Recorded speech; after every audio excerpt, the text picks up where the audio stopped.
So every quarter of the year, we have 4 quarters.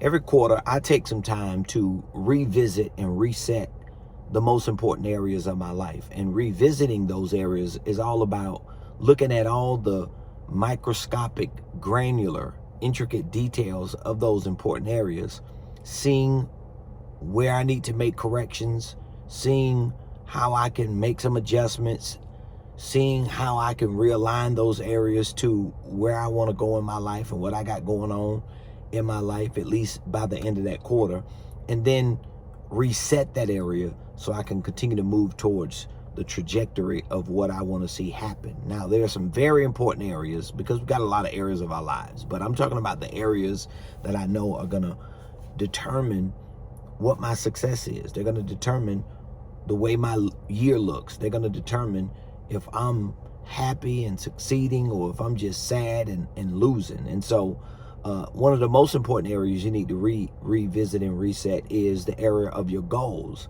Why is this important? Because especially at this point, most people set out every year with resolutions. I want to crush it in 2022. I want to do big things in 2022. Well, studies and statistics show that within the first 3 to 4 weeks of the year, most people don't even know where they wrote their resolutions on and where they at. So guess what? We're at the end of March. Today is Tuesday the 22nd. You got 9 more days left in this quarter.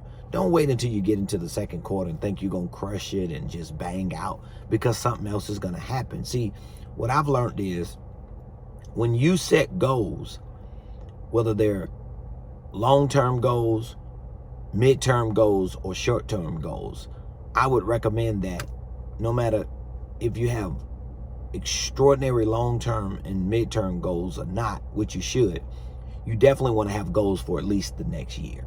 So you should look at the rest of 2022 and see, what do I want to accomplish? And you got to quantify what you want to accomplish, which means that all your goals that you write down with information, they should have some math behind them. So for example, if I say, I want to be happy this year, I want to be healthy, I want to travel the world, well, I need to put some numbers to what I want to do. That means how much money is it going to take for me to be happy and healthy? Because I might need a personal assistant. I might need some type of fitness instructor. I might need a nutritionist. So I need to know that if I want to travel, if I want to pay my car off, if I want to make more money, I need to know what that dollar amount is, what that number is, because I need to quantify my goals. Now, if you already have goals, but you haven't reached the goals that you set out, or if you divide your yearly goals into 4 quarters and you see that you haven't done the goals to equal this quarter's goals, don't drop your goals. What you need to do is add the remaining number of the goals that you didn't hit this quarter into the next 3 quarters. Do not drop your goals. Do not lower your goals. And most importantly, you got to learn to be consistent every day. Consistent every day until you get into a rhythm, until you get into a flow, until you get into a pattern, until you hit this frequency where it feels like and seems like every day you're doing the same thing, but it's creating a flow, a frequency, a pattern, a rhythm, because that's what's going to help keep you moving towards your goals. Another thing you want to revisit and reset for the quarter is your schedule. So a lot of people tell me, well, I don't wake up early, so my days are random and I don't always have the same schedule. Well, even if your time cannot be consistent, in which most people can be consistent in their time, they just got to go to bed at night. They just got to be more disciplined. So if you can, then guess what? Like you see behind me, you got to beat the sun up. And you got to make the decision that I'm going to fill my schedule up, which means that if you click on your calendar on your phone or your device, or if you got an old-fashioned calendar in your folder and you open it up, do you have too much white space throughout each day? If you do, that means you're wasting too much of your time and you need to fill your calendar up. Move the white space. You got color-coded calendars today. You could do some pink, some red, some blue, some green, whatever it is.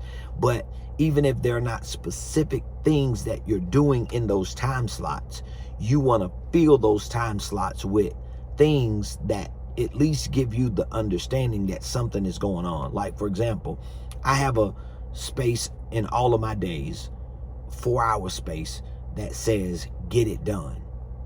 I know what get it done means. Get it done means a lot. Now, within that 4-hour space every day, there are 3 or 4 things that I know I have to do.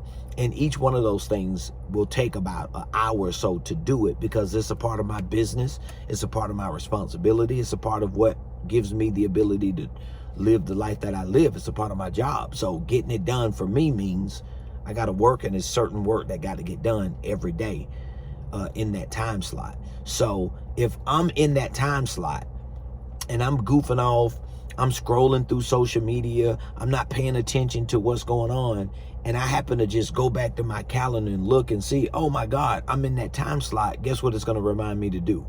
Get it done.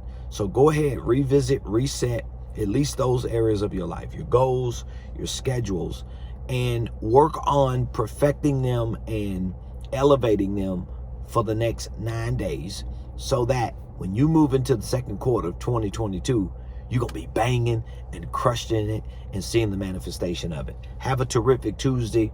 I'm praying for you. I'm rooting for you. And I'll see you on the other side.